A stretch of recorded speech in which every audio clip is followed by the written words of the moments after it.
Muy buenos días, muy buenas tardes, muy buenas noches. Mi nombre es Emilio Renzi y en esta fría tarde otoñal vamos a leer de Horacio Quiroga Los buques suicidantes. Resulta que hay pocas cosas más terribles que encontrar en el mar un buque abandonado. Si de día el peligro es menor, de noche no se ven ni hay advertencia posible. El choque se lleva a uno y otro.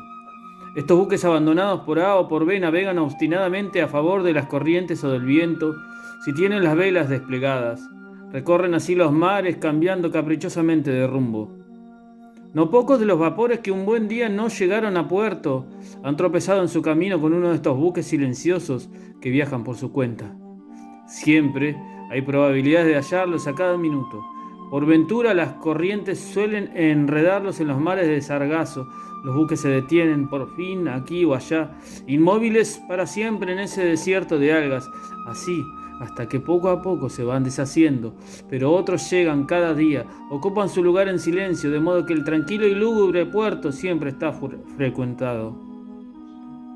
El principal motivo de estos abandonos de buques son sin duda las tempestades y los incendios que dejan a la deriva negros esqueletos errantes. Pero hay otras causas singulares entre las que se puede incluir lo acaecido al María Margarita, que zarpó de Nueva York el 24 de agosto de 1903 y que el 26 de mañana se puso al habla con una corbeta sin acusar novedad alguna. 4 horas más tarde, un paquete, no teniendo respuesta, desprendió una chalupa que abordó al María Margarita. En el buque no había nadie. Las camisetas de los marineros se secaban a proa. La cocina estaba prendida aún. Una máquina de coser tenía la aguja suspendida sobre la costura, como si hubiera sido dejada un momento antes. No había la menor señal de lucha ni de pánico. Todo en perfecto orden. Y faltaban todos. ¿Qué pasó? La noche que aprendí esto estábamos reunidos en el puente, íbamos a Europa y el capitán nos contaba su historia marina, perfectamente cierta, por otro lado. La concurrencia femenina, ganada por la sugestión del oleaje susurrante, oía estremecida.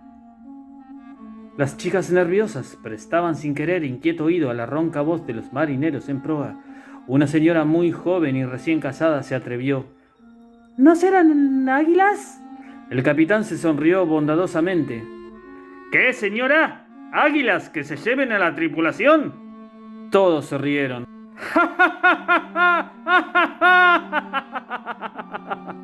Y la joven hizo lo mismo, un poco avergonzada. Felizmente un pasajero sabía algo de eso, lo miramos curiosamente. Durante el viaje había sido un excelente compañero, admirado por su cuenta y riesgo, y hablando poco.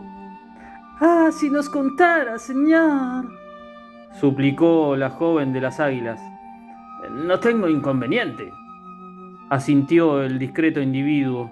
En 2 palabras, en los mares del norte, como el María Margarita del capitán, encontramos una vez un barco a vela. Nuestro rumbo, viajábamos también a vela, nos llevó casi a su lado. El singular aire de abandono que no engaña en un buque llamó nuestra atención y disminuimos la marcha observándolo. Al fin desprendimos una chalupa. A bordo no se halló nadie y todo estaba también en perfecto orden, pero la última anotación del diario databa de 4 días atrás, de modo que no sentimos mayor impresión. Aún nos reímos un poco de las famosas desapariciones súbitas. 8 de nuestros hombres quedaron a bordo para el gobierno del nuevo buque. Viajaríamos de conserva. Al anochecer nos tomó un poco de camino. Al día siguiente lo alcanzamos, pero no vimos a nadie sobre el puente. Desprendióse de nuevo la chalupa y los que fueron recorrieron en vano el buque. Todos habían desaparecido, ni un objeto fuera de su lugar. El mar estaba absolutamente terso en toda su extensión. En la cocina hervía aún una olla con papas. Como ustedes comprenderán, el terror supersticioso de nuestra gente llegó a su colmo. A la larga, 6 se animaron a llenar el vacío y yo fui con ellos. Apenas a bordo, mis nuevos compañeros se decidieron a beber para desterrar toda preocupación. Estaban sentados en rueda y a la hora la mayoría cantaba ya. Llegó el mediodía y pasó la siesta. A las 4 la brisa cesó y las velas cayeron. Un marinero se acercó a la borda y miró el mar aceitoso. Todos se habían levantado, paseándose sin ganas ya de hablar. Uno se sentó en un cabo arrollado y se sacó la camiseta para remendarla. Cosió un rato en silencio. De pronto se levantó y lanzó un largo silbido.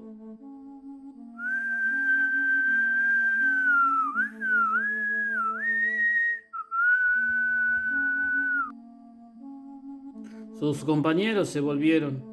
Él los miró vagamente, sorprendido también, y se sentó de nuevo.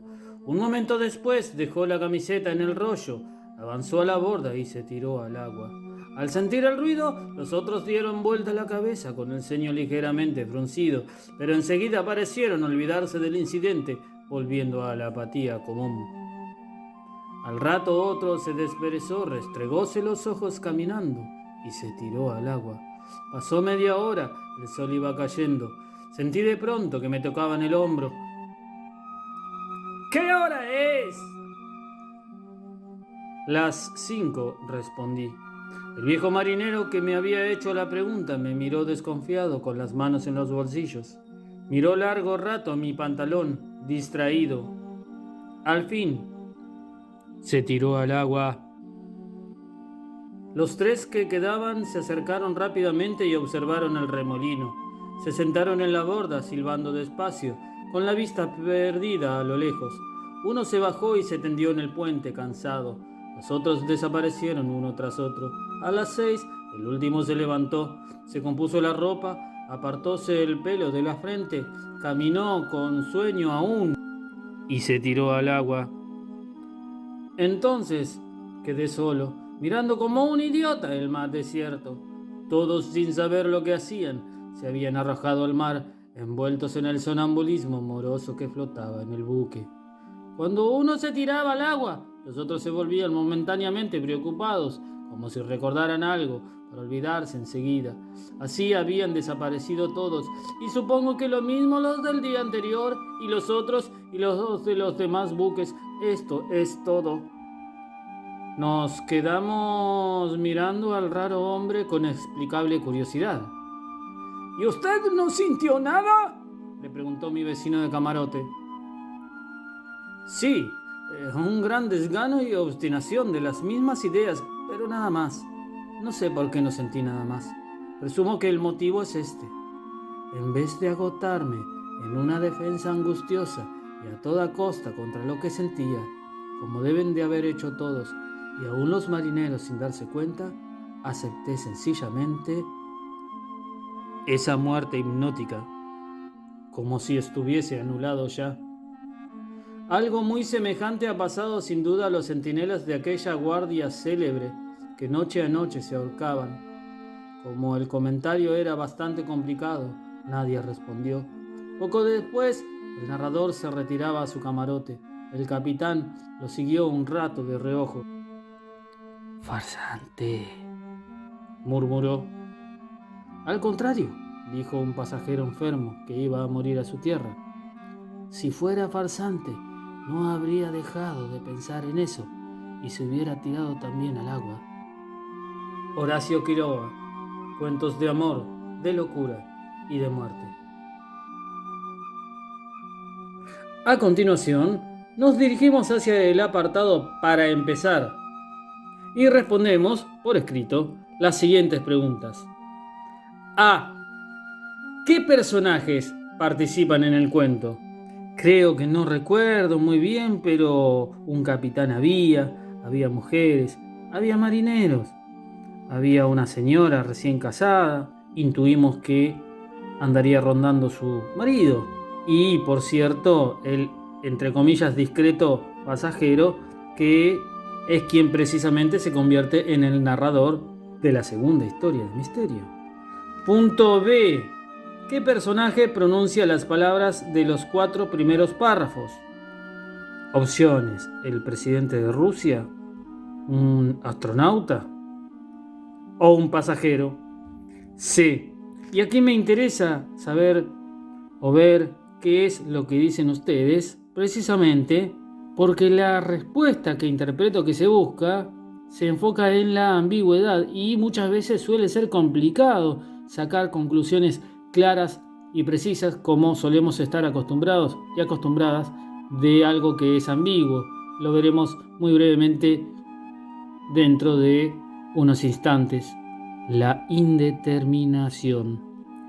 Punto C, entonces. ¿Cuáles son las causas, según el relato, por las que se encuentran buques abandonados? Punto D. Me parece que ya lo mencionamos. ¿Qué personaje cuenta la historia de los suicidios? ¿Qué características tiene? Y punto E. ¿Todos creen en esa historia? Del siguiente apartado, o sea del diccionario de los textos, solo completaremos los puntos 1 y 2, a saber, el 1. Observen el título del cuento. ¿Conocen la palabra suicidante? ¿Está en los diccionarios de la lengua? Hagan una lista de otras palabras del español que tengan forma similar, como por ejemplo, regente o estudiante. Escriban a continuación una definición de suicidante. Por cierto que si no existe en el diccionario, la definición que se les pide que escriban tendrá que ser inventada por ustedes. Punto 2. Escriban en sus carpetas las palabras y las expresiones que, por su significado, se relacionan con el ambiente marino en el que transcurre el cuento. Por ejemplo, buque o a bordo. Con esto empezamos a concluir, no sin antes realizar una breve reflexión. Si en el realismo el lector o la lectora debía sentir que lo que ocurría en esas historias podía ocurrir efectivamente en la realidad, aquí lo que va a ocurrir es precisamente lo contrario. Pero esa diferencia no se va a dar de una manera clara y precisa. Precisamente no se va a marcar esa diferencia entre lo real, entre comillas, y lo racional, por un lado, y lo fantástico o extraño o sobrenatural por el otro. El límite que separa lo comprensible y lo no comprensible va a resultar ambiguo, no va a ser preciso. De hecho, hay un escritor, Julio Cortázar, que habla del fantástico cotidiano, que es precisamente una manera de comprender lo sobrenatural o aquellas cosas o historias que escapan a las reglas de lo racional o de lo comprensible, como formando parte de lo comprensible, de lo real, de lo cotidiano, de lo que nos podemos encontrar en la plaza, si salimos a caminar por la plaza, que es algo, dicho sea de paso, que les recomiendo enfáticamente. Dicho de otra manera, no esperemos ver cosas sobrenaturales solo en el País de las Maravillas, porque las cosas sobrenaturales o las cosas que entre comillas no se pueden entender, las podemos encontrar a la vuelta de la esquina. Mi querido amigo Julio, y con esto terminamos, lo explica de una manera más que clara y agradable, mis queridas y queridos. Les dejo un abrazo y, como ya saben, cualquier duda o consulta me pueden escribir a pablitomontallita77@gmail.com. Miren qué lindo sol. Abrazo grande. Los dejo con Julio. Yo me di cuenta oscuramente que mi noción de lo fantástico no tenía nada que ver con la noción que podía tener mi madre, mi hermana, mi familia y mis condiscípulos. O sea que descubrí, y era un poco penoso, que yo me movía con naturalidad en el territorio de lo fantástico sin distinguirlo demasiado del territorio real. Claro. Es decir, que sucedieran cosas fantásticas en los libros o que pudieran sucederme a mí en la vida, eran hechos que yo asumía sin protesta y sin escándalo.